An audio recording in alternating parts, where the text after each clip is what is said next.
A young college student left a party, walked toward her dorm, and then vanished into the darkness. No scream, no struggle anyone noticed. Just gone. And for the next 27 years, one name would sit in the middle of every theory, every search, every sleepless night. This is the story of what happened to Kristin Smart, and how it took decades to uncover the truth hiding in plain sight. The story begins on a warm May evening in 1996 on the campus of California Polytechnic State University in San Luis Obispo, a place most students chose because it felt safe, a place parents trusted, a place where life was supposed to open, not close. Kristin Smart was 19 years old, tall, bright, athletic, curious about the world. She had only finished her first year of college, but she already carried the energy of someone who wanted to do something meaningful with her life. Friends said she smiled with her whole face. Even people who didn't know her well remembered that smile, big, easy, warm. On May 24th, the Friday before Memorial Day weekend, most students were thinking about parties, road trips, or the chance to finally sleep after finals. Campus felt both busy and relaxed at the same time. Some people were packing bags. Some were racing to finish assignments.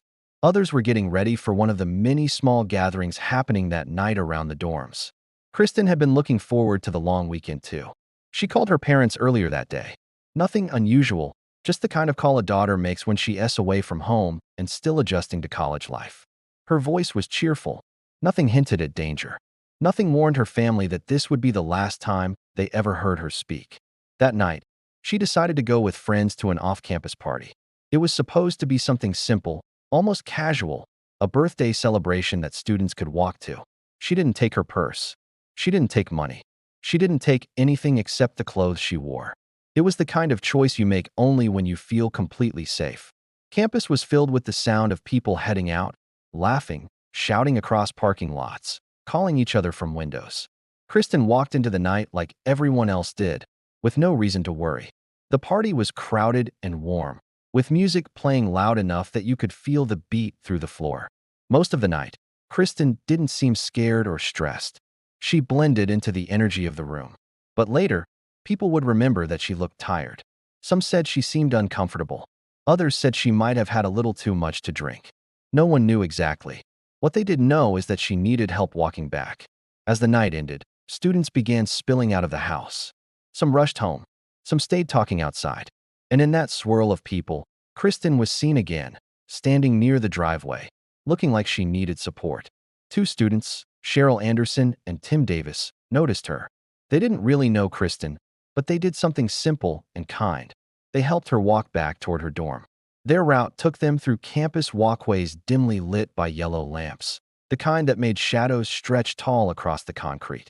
Kristin walked slowly, leaning at times, but she was moving forward. Cheryl walked on one side. Tim walked on the other. And not far behind them was another student, Paul Flores. Flores appeared suddenly that night, offering to help. He wasn't a friend of Kristin's. He wasn't a close friend of Cheryl's or Tim's. But campuses are small, and it wasn't strange to bump into people from class or from dorm buildings. So he joined the group, walking behind or beside them at different moments.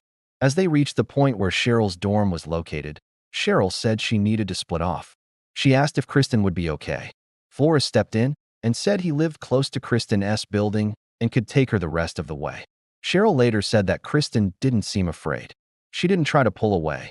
She didn't say she felt unsafe. So Cheryl continued toward her door. Tim continued toward his dorm too. And the last people to see Kristin alive walked away, believing they had helped someone get home safely.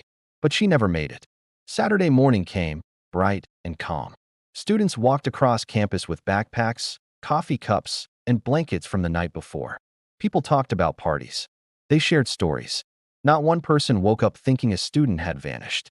When Kristin didn't show up for breakfast, no one panicked. Students sleep late. Students travel. Students disappear into their weekend plans. Nothing seemed strange. By Sunday, her friends started to worry. Kristin had left everything in her room: money, clothes, ID. Her bed looked untouched. Her roommate hadn't seen her. No one had heard from her family saying she traveled. But even then, the school didn't react quickly. College campuses often treat missing cases as misunderstandings or weekend trips. By Monday, When Kristin's professor called the campus police to say she had missed class, something she rarely did, the danger became harder to ignore. Missing class for Kristin wasn't normal. Missing a whole weekend was even more unusual. Something wasn't right. The campus police finally opened a missing person report, but the early hours of an investigation, the most important hours, were already gone. Officers began interviewing students. They spoke to Cheryl. They spoke to Tim. And they spoke to Paul Flores. Before we continue, click that subscribe button to support the channel. Flores said he walked Kristin to her dorm. He said he went to his room afterward. He said nothing unusual happened. But officers noticed injuries on his face, a black eye. He told different stories about how it happened. First, he said he got it while playing basketball. Then he said he got it from working on a car. The stories didn't match. Still, there was no physical evidence connecting him to anything. No cameras. No witnesses after that final walk. No sign of Kristin. Search teams spread across the hills around campus, combing through brush, ravines, fields, and abandoned pathways. Helicopters flew overhead. Dogs searched the ground. Flyers went up. Students looked under buildings, behind dorms, inside parking lots. People called out her name, hoping to hear something, anything. Nothing answered. The Smart family drove hundreds of miles to the campus, hoping for news. But the only thing waiting for them was uncertainty. For them, every day felt like stepping into a world where time had stopped, but fear kept moving. Kristin's mother, Denise, refused to accept silence. She spent every day pushing for answers, meeting with police, organizing search teams, and asking questions. Her father, Stan, walked miles across the land where she might have gone missing. The family worked as though it was their job, because for them, it became their life. The case grew bigger. Reporters came. Cameras came. Newspapers wrote stories. But even with all the attention, investigators had only one clear fact. Kristin had vanished somewhere between the party and her dorm. Suspicion circled back to Paul Flores. His story never felt solid. His injuries looked strange. And some students said he made them uncomfortable in the past. But suspicion alone wasn't enough. Police needed evidence, something solid, something that could stand in court. There was none. Weeks became months. Months became years.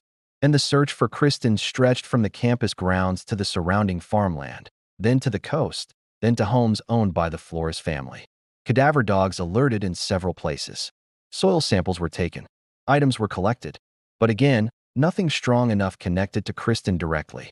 The Smart family refused to give up. They worked with private investigators.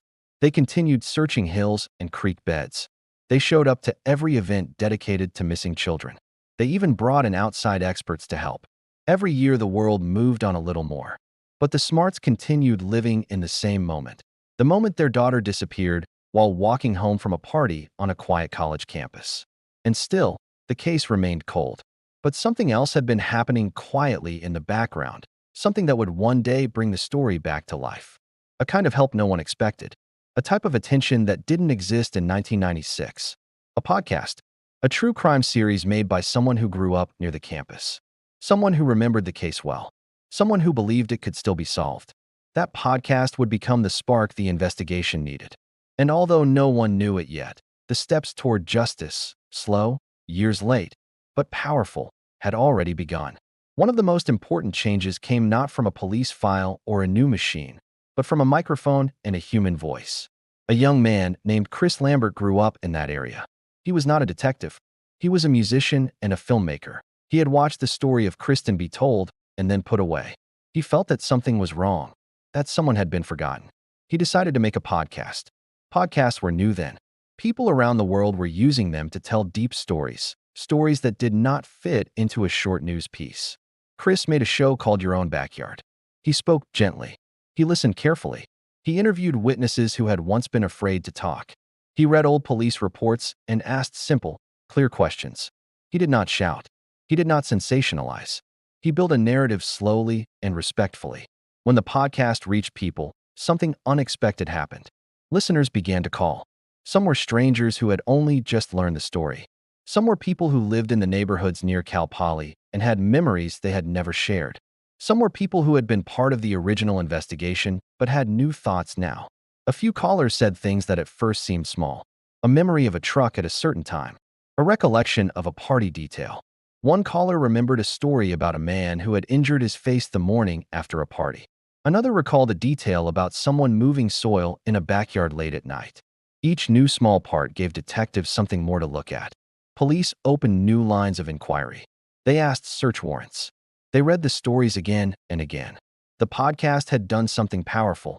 It had given the case a new public eye. And when many eyes watch, someone who knows something may finally decide to speak. The sheriff's office began to act on those tips. They asked courts for permission to search new places.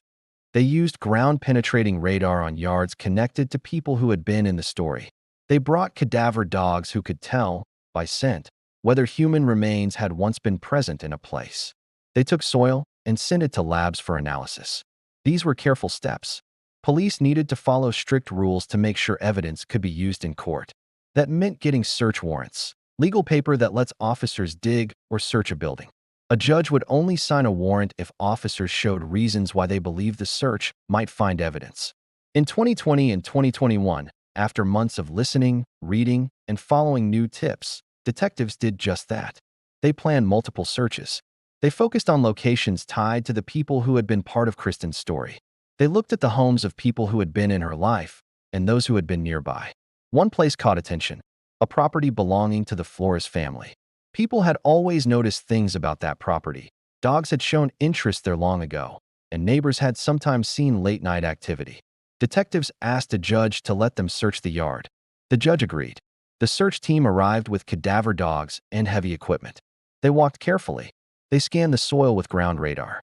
Dogs signaled to a few places around the yard. They sat or scratched at spots that drew the dogs' instincts. The team dug where the tools suggested. They sifted through the dirt. They looked for anything that could be tested. At times, the finds were small and disappointing. Old animal bones, broken pieces of rock, nothing connected to a human in ways the law could use. At other times, tests suggested more: soil samples that showed signs of human decomposition. This does not always mean a body is present now.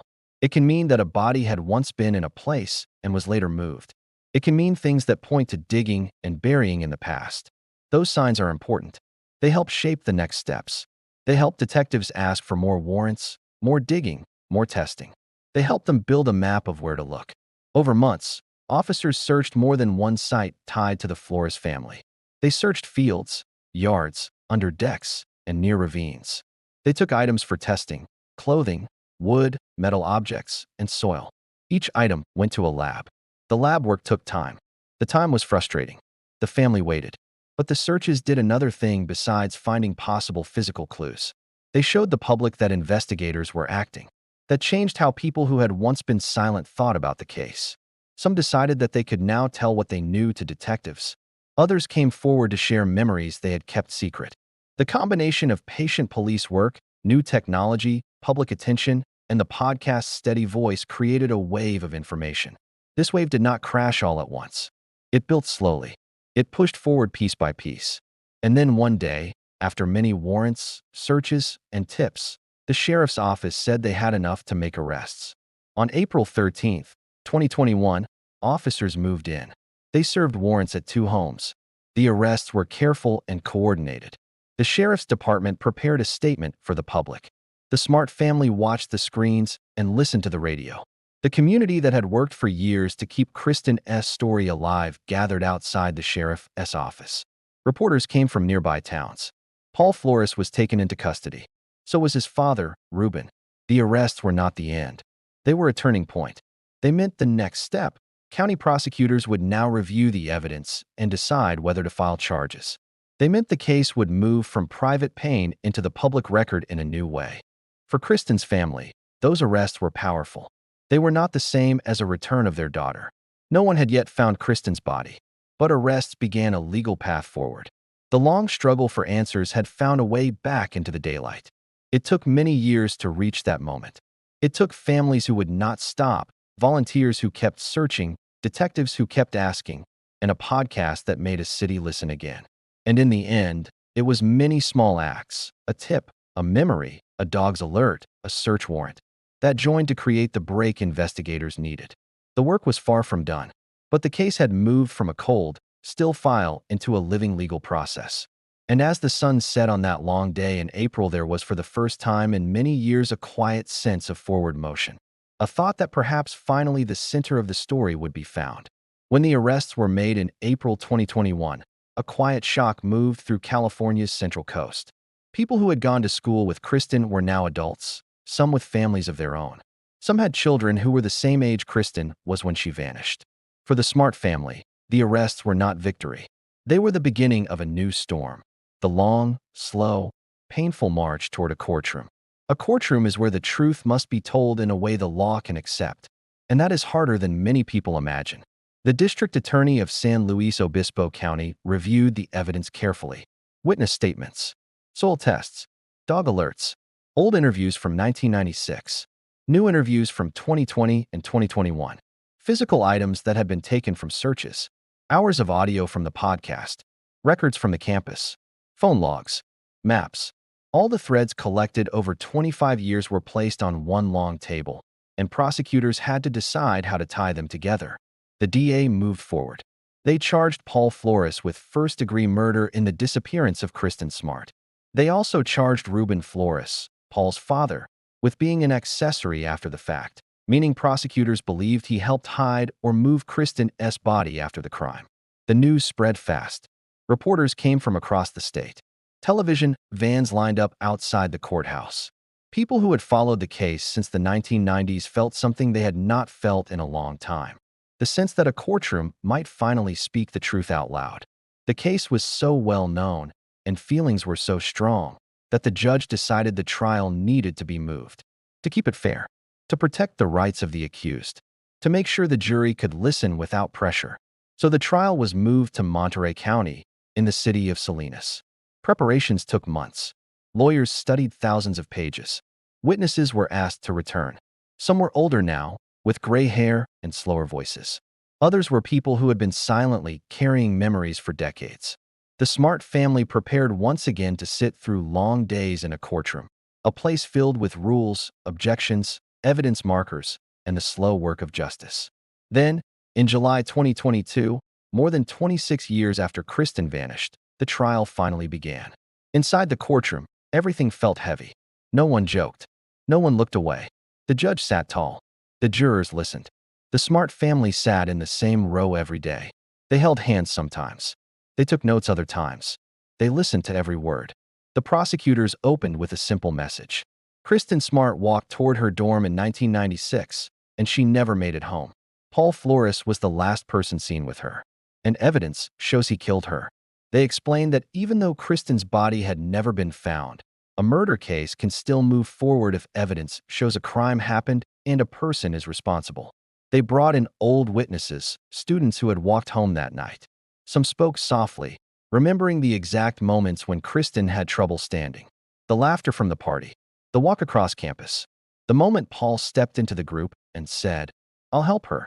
The witnesses then watched Paul walk with Kristin down the hill, the last sighting anyone ever had of her. Prosecutors told the jury that they believed Paul took Kristin to his dorm room, harmed her, and caused her death. They showed photos of the campus path. They showed maps of the dorm buildings. They explained the timeline. Then they unveiled one of the strongest pieces of evidence: cadaver dog alerts inside Paul's old dorm. Multiple trained dogs, brought in separately at different times, all alerted near Paul's mattress. The dogs indicated the smell of human decomposition had once been in that area. The jury leaned forward as this was explained. Cadaver dogs are not perfect, but they are trusted tools. They are trained over years.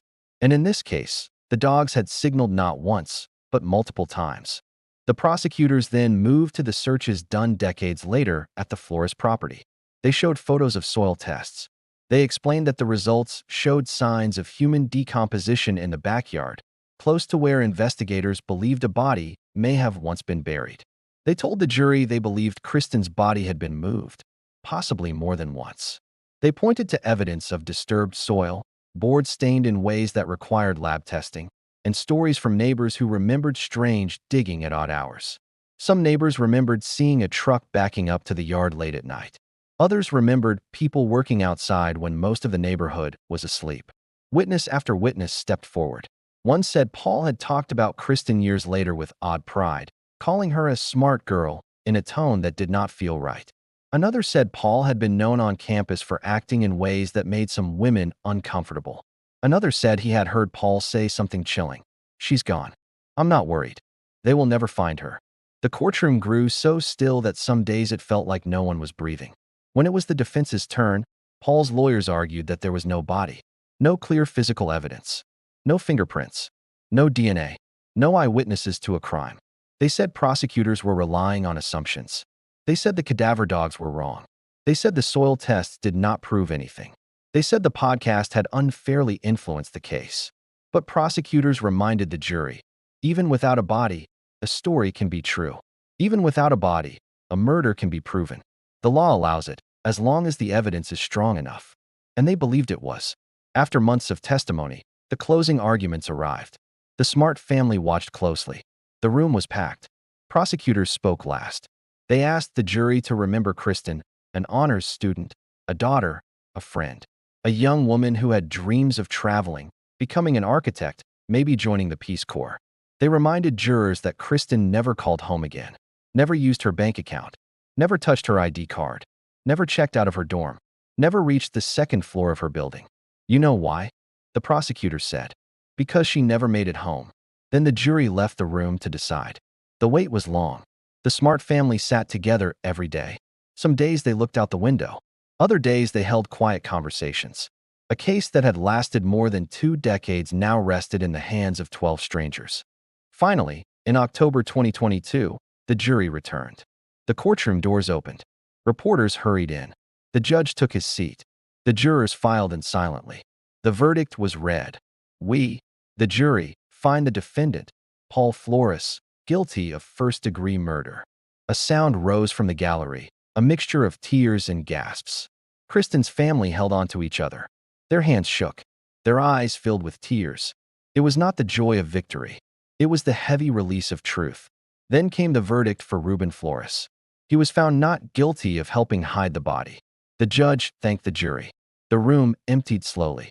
Outside, cameras waited. Months later, at sentencing, the judge looked at Paul Flores and spoke calmly but firmly. He said Kristin had been robbed of her life. Her family had lived through nearly 3 decades of pain. Her parents had aged without answers. Her siblings had lived with a sister-shaped hole in their lives. Then he delivered the sentence, 25 years to life in state prison. Paul Flores was placed into custody and transported to California Men's Colony in San Luis Obispo before being moved again. But even with the conviction, even with the sentence, one truth still sits at the center of the story.